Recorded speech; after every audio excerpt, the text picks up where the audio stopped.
Então, gente, voltando, vamos direto ao assunto dessa vez, pra gente não perder muito tempo. Só pra esclarecer, às vezes eu tô olhando pra baixo, eu só tô olhando pro meu telefone pra ver quanto tempo tem o vídeo, pro vídeo não ficar muito longo, tá? Então eu não tô ignorando vocês, não. Eu só tô dando uma olhadinha aqui no cronômetro, pro vídeo não ficar muito longo. Enfim, continuando. Eu falei pra vocês que a gente ia ver basicamente 4 tipos de solução de equações de segundo grau, e que eu ia tentar falar 2 nesse vídeo e 2 no próximo vídeo. O primeiro tipo de solução é quando a gente tem uma equação incompleta, onde o nosso b é igual a zero. Ou seja, são aqueles exemplos onde a gente não tem aquele nosso termo do meio, aquele termo que só tem o x. Essas equações são as equações mais simples de serem resolvidas. Como que a gente faz a resolução desse tipo de equação? Gente, primeira coisa, isolar o x, passar tudo que é número para um lado para deixar o x sozinho, que nem a gente faz quando a gente tem uma equação de primeiro grau. Então, aqui na letra A, passa o 25 para o outro lado, lembrando que quando a gente passa para o outro lado, a gente inverte a operação, 25 estava subtraindo, vai passar para o outro lado somando. Então, ele vai passar positivo. E aí, a gente vai fazer aqui uma estratégia que é tirar a raiz quadrada dos dois lados da nossa equação. Lembra que eu falei para vocês que a gente sempre pode, em uma igualdade, realizar operações dos dois lados dessa igualdade, contanto que a gente faça exatamente a mesma operação dos dois lados. Então, eu posso sim tirar a raiz quadrada dessa igualdade, contanto que eu faça a raiz quadrada dos dois lados. Por que eu faço isso? Porque a raiz quadrada de qualquer coisa que está elevada ao quadrado é a própria coisa. Tipo, raiz quadrada de 2 ao quadrado é 2. Raiz quadrada de 10 ao quadrado é 10. Raiz quadrada de 1000 ao quadrado é 1000. Então, raiz quadrada de x ao quadrado vai ser x. E aí, a raiz de 25, a gente vai escrever ela, nesse caso, como a resposta sendo mais ou menos 5. Por que mais ou menos 5? É isso que significa esse mais em cima desse menos aqui. É mais ou menos. Porque se eu faço 5 ao quadrado, 5 vezes 5, isso dá 25. Só que se eu faço menos 5 ao quadrado, menos 5 vezes menos 5, isso também dá 25. Porque menos com menos é mais. Então a gente tem duas possibilidades aqui. O mais 5 e o menos 5. Então, aqui estão as duas respostas para essa nossa equação. Lembra que eu falei para vocês que nas equações quadráticas a gente teria sempre duas respostas. Então, ou o x pode ser 5, ou o x pode ser menos 5. Então, assim, a solução é bem tranquila, né? Só joga tudo que é número para um lado, isola o x, tira a raiz dos dois lados. Sempre que a gente faz equação, a gente pode fazer uma verificação para ver se essa nossa resposta está certa. É como se fosse uma prova real da nossa equação. O que eu faço? Pego os valores de x que eu encontrei e substituo aqui na nossa equação original. O que acontece quando x é igual a 5? Será que essa conta realmente vai dar zero? Então eu substituo aqui no lugar do x, eu boto 5. 5 ao quadrado vai ser 25. 25 menos 25 é zero. Então, ok. Quando eu substituo o meu valor de x aqui, eu realmente encontro zero como resposta. E mesma coisa quando eu substituo o menos 5. Coloca menos 5 aqui no lugar do x. Menos 5 ao quadrado é menos 5 vezes menos 5. Isso dá 25. E 25 menos 25 também dá zero. Então, isso é uma forma de vocês verificarem se as respostas das equações de vocês estão corretas. Pega a resposta que você encontrou, joga de volta na equação e vê se realmente dá zero. Se não der zero, tem alguma coisinha errada aí. Então, essa é a nossa prova real, entre aspas, da nossa resposta. Então, vamos fazer aqui a letra B. Passo o 18 para o outro lado para isolar o x. O 18 vai passar positivo. O 2 está multiplicando o x ao quadrado, então quando eu passar ele para o outro lado, ele vai passar dividindo. Então, o x ao quadrado vai ser 18 dividido por 2, isso é igual a 9. Se o x ao quadrado é igual a 9, tiro a raiz dos dois lados, raiz de x ao quadrado é x, e a raiz de 9, a resposta a gente vai dar mais ou menos 3, pelo mesmo motivo da letra A. 3 ao quadrado é igual a 9, menos 3 ao quadrado também é igual a 9. E aí a gente pode fazer aqui a nossa verificaçãozinha. É a mesma coisa que eu fiz na letra A, só substituir 3 e menos 3 na equação e ver se a conta realmente vai dar zero. Vocês podem ver aqui no cantinho, vocês podem fazer essa verificação com calma no caderno de vocês. Vocês vão ver que quando a gente substitui 3 e menos 3 no lugar do x, a gente realmente encontra zero. Eu não vou fazer a verificação só para a gente ganhar um pouquinho mais de tempo para poder ver outras coisas com mais calma, mas façam essa conta e vejam que isso realmente dá zero. O que também pode acontecer quando a gente fala sobre essas equações incompletas. Vamos tentar resolver essa equação C aqui. Vamos lá. Passa o 20 para o outro lado, ele vai passar positivo, porque ele estava negativo. O 4, na verdade, o menos 4, ele está multiplicando o x ao quadrado, então ele vai passar para o outro lado dividindo. Então, o x ao quadrado vai ser 20 dividido por menos 4. 20 dividido por 4 é 5. Mais com menos, o mais do 20 e o menos do 4, mais com menos, a resposta tem que ser negativa. Então, o x ao quadrado é igual a menos 5. E aí a gente tenta tirar aquela nossa raiz quadrada dos dois lados da equação, né? Tira a raiz de um lado, tira a raiz de outro. Só que aqui dá um pequeno problema. Que eu falei para vocês na nossa aula de radiciação, que foi a nossa segunda aula, que a gente não consegue calcular a raiz quadrada de números negativos. Então, a gente não consegue calcular a raiz quadrada de menos 5. Isso significa que essa nossa equação não tem raiz, ela não tem resposta? Não. Ela só não tem resposta que pertença ao nosso conjunto de números reais, que são os números que a gente está acostumado a trabalhar. As frações, os números inteiros, os números decimais, as raízes. Então, essa equação, a solução dela não pertence a esse conjunto. A solução dessa equação é um número complexo. Então, por isso que a gente fala que essa equação não possui raízes reais. Esse real significa que os números que a gente está acostumado a trabalhar, eles são chamados de números reais. Então, a solução dessa equação, ela não pertence a esse conjunto de números reais. Por isso que essa equação não tem solução real. A solução dela é complexa. O que são esses números complexos? É um outro conjunto de números, que normalmente a gente aprende isso no ensino médio, mas nem sempre a gente aprende também. É uma parada que não cai muito no vestibular de vocês, que é Enem, o UERJ, etc. E que, inclusive, a gente nem vai dar essa matéria, porque, enfim, não cabe muito para o Enem e para o UERJ. Então, assim, não se preocupem. Esse tipo de equação, vocês não vão dar resposta. Eu só quero que vocês entendam que existem respostas para essas equações. Só que se vocês fizerem uma equação e cair na raiz de um número negativo, para ali, a sua resposta é essa frase. Essa equação não possui raízes reais, não possui soluções que pertencem ao conjunto dos números reais. E acabou. Não tem mais o que vocês fazerem. Para vocês continuarem essa conta, vocês teriam que aprender a parte de números complexos, que é uma parte que a gente não vai dar. Então, partindo para a letra D, já que na letra C aconteceu isso, e esse exemplo está aqui propositalmente para vocês verem que isso pode acontecer e que está tudo bem, ninguém precisa ficar desesperado. O que acontece aqui na letra D? Vamos lá, isolo o x. Joga o 252 para o outro lado, inverte o sinal, era positivo, vira negativo.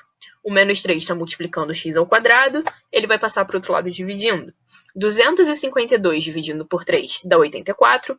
Menos com menos, o menos do 252 com o menos do 3, menos com menos é mais. Então, a gente encontra que x ao quadrado é igual a raiz de 84.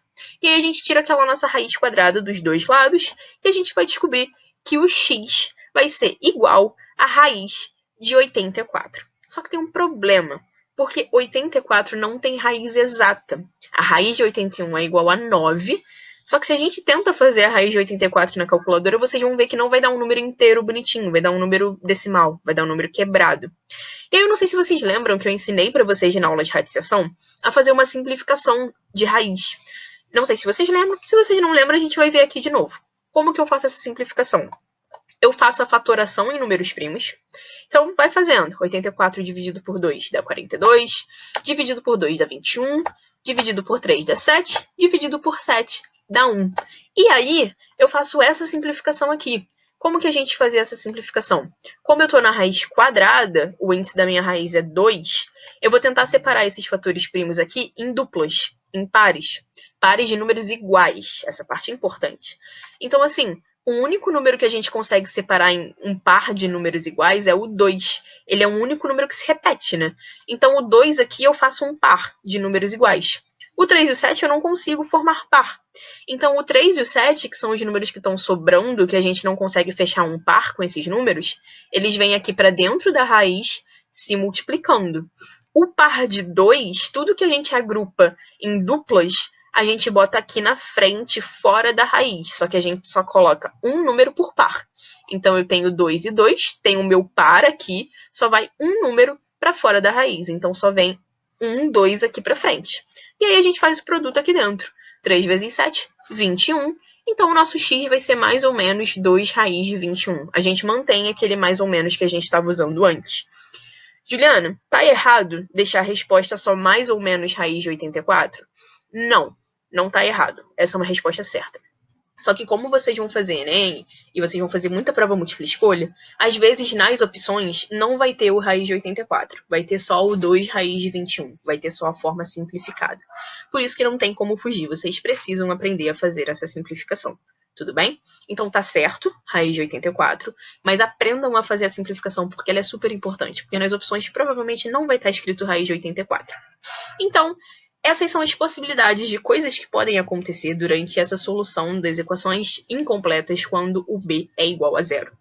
E quando c é igual a zero? Ou seja, as equações desse tipo aqui, onde a gente tem o primeiro termo, o segundo termo, e a gente falta justamente aquele nosso último termo, que é aquela nossa constante, aquele nosso número sozinho, somando ou subtraindo.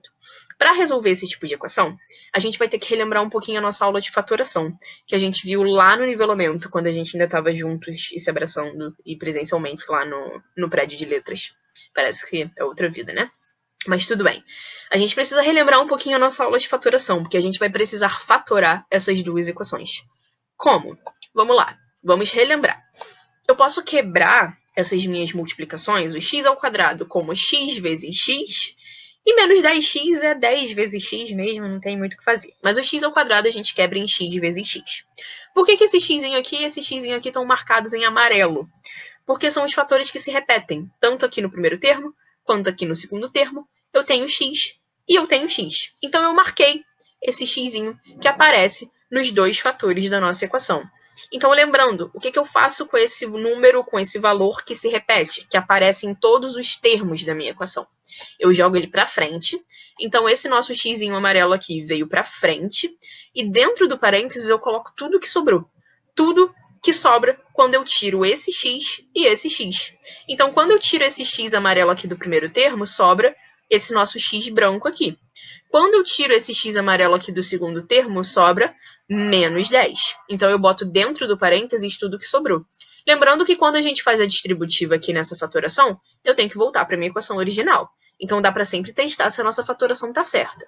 X vezes x, x ao quadrado, show. X vezes menos 10, 10 vezes x está aqui, mais com menos, menos. Voltamos para a nossa equação, então a nossa fatoração está certa. Só que, o que essa fatoração está falando para a gente?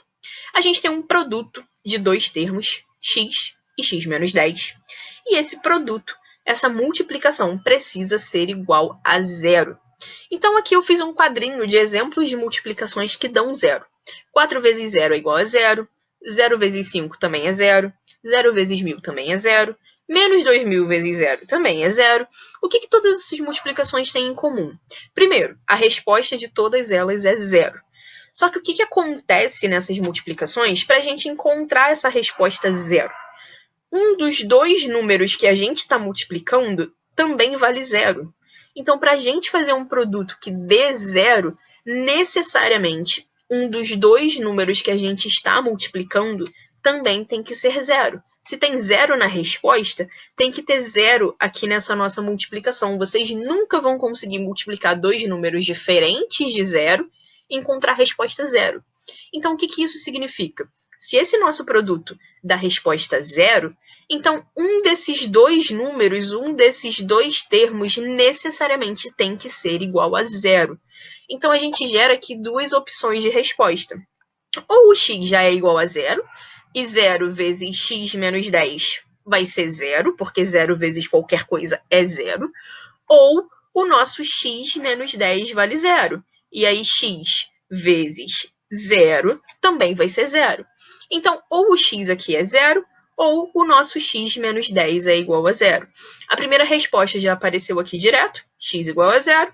E aqui a gente consegue... Eu não botei a segunda resposta? Ou tá lá no final? Eu não botei a segunda resposta, eu sou uma anta. Rapidinho, consertos no slide ao vivo. E agora eu me perdi, tá aqui. Eu esqueci de colocar a segunda resposta. Então, a segunda resposta aqui, a gente joga o 10 para o outro lado, ele vai passar positivo, porque ele está negativo, e aí a gente vai encontrar os nossos dois possíveis valores de x. X é igual a zero, ou x é igual a 10. Agora só vai aparecer aqui no final mesmo, porque, enfim, eu não botei a animação. Mas tudo bem, detalhes.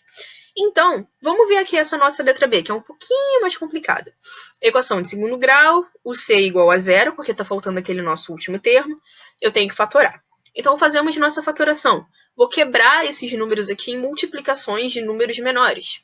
Então, o 6 eu quebro em 3 vezes 2. O x ao quadrado eu quebro em x vezes x. Então, apareceram vários números. Apareceu o 3, apareceu o 2, apareceu o x. O 20, eu posso quebrar o 20 de várias formas. Eu poderia quebrar o 20 em 20 vezes 1. Eu poderia quebrar o 20 em 5 vezes 4. Mas eu vou quebrar o 20 em 10 vezes 2. Por que 10 vezes 2? Porque eu já tenho um 2 aqui na frente. Então é legal para mim que também apareça um 2 aqui no segundo fator, porque aí eu vou poder colocar ele em evidência, né? Então, lembrando que colocar em evidência é botar um número aqui na frente do parênteses. Então, eu quebro 20 em 2 vezes 10 para aparecer um 2 que também está aqui na frente. E o x eu deixo ele quietinho aqui, né? Não tem como quebrar. Então, o 20 eu quebro em 2 vezes 10 e o x vai continuar sendo só x. E aí eu trago aqui para frente tudo que se repete, tudo que aparece nos dois termos. Então, eu tenho o 2, que aparece nos dois termos. Eu tenho o x, que aparece nos dois termos. Por que eu trouxe o menos? Isso é um artifício matemático, matemáticos têm toque, a gente gosta das coisas bonitinhas, então a gente gosta de botar o menos na frente. Então, se o primeiro cara aqui é negativo, normalmente quando a gente faz a fatoração, a gente bota tudo que se repete, tudo que aparece nos dois termos aqui na frente em evidência, e junto também traz o menos. Só que isso gera um pequeno probleminha, a gente vai chegar no probleminha daqui a pouco. Então, botei aqui os nossos termos em comum em evidência, trouxe o menos, dentro do parênteses eu coloco tudo que sobra, né? Então, quando eu tiro essa parte amarela desse primeiro termo, sobra 3x. Então, eu boto 3x aqui, né? Lembrando que o nosso menos também já está aqui na frente, então o menos não vai para dentro do parênteses. E aqui, quando eu tiro a parte amarela, sobra só o 10. Então, vem o 10 para dentro do parênteses.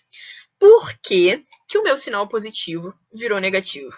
Porque quando eu boto o menos em evidência lá na frente, que nem a gente fez aqui, eu tenho necessariamente que trocar todos os sinais da parte de dentro do parênteses. Então, esse mais, ele vira menos. E virou menos por quê? Porque eu coloquei esse menos aqui em evidência. Então, qual é a consequência disso? Vamos fazer aqui a nossa distributiva. 2x vezes 3x. 2 vezes 3 dá 6, ok. X vezes x dá x ao quadrado. E menos com mais, aqui é negativo, aqui é positivo, dá menos. Show. E aí faz a segunda multiplicação. 2 vezes 10 dá 20. X só tem aqui, então x repete. E menos com menos dá mais. Então o sinal tá certo. Se eu tivesse botado mais aqui dentro, repetido o sinal que a gente estava usando, ia ficar menos com mais e a resposta ia ser negativa, ia dar ruim. A gente não ia voltar aqui para a nossa equação original. Então por isso que eu inverto o sinal dentro do parênteses. Porque como eu tenho esse menos aqui na frente, para eu achar esse mais aqui, esse número também tem que ser negativo. Porque menos com menos vai ser mais. Então, para a nossa distributiva dar certo, quando eu coloco o menos aqui na frente, eu tenho que inverter os sinais de dentro do parênteses. Então, esse mais vira menos. E aí a gente usa a mesma estratégia, gente. O que tem que acontecer para esse produto ser igual a zero? Ou o primeiro termo é igual a zero, menos 2x é igual a zero, passo o menos 2 dividindo, 0 dividido por menos 2, a gente vai encontrar que o x é igual a zero. Ou esse nosso segundo termo é igual a zero. 3x menos 10 igual a zero. O 3, na verdade, o 10 passa para o outro lado primeiro, ele está negativo, passa positivo.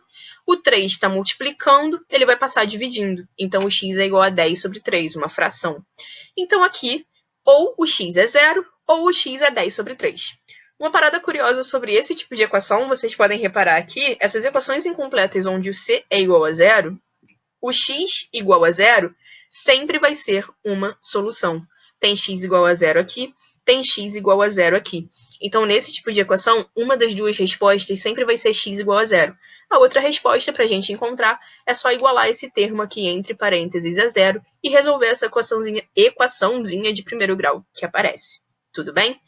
Já tô com quase 20 minutos de vídeo, para não encher muito o saco de vocês, vou cortar aqui e a gente segue no próximo vídeo, vendo a última parte, as nossas duas últimas soluções.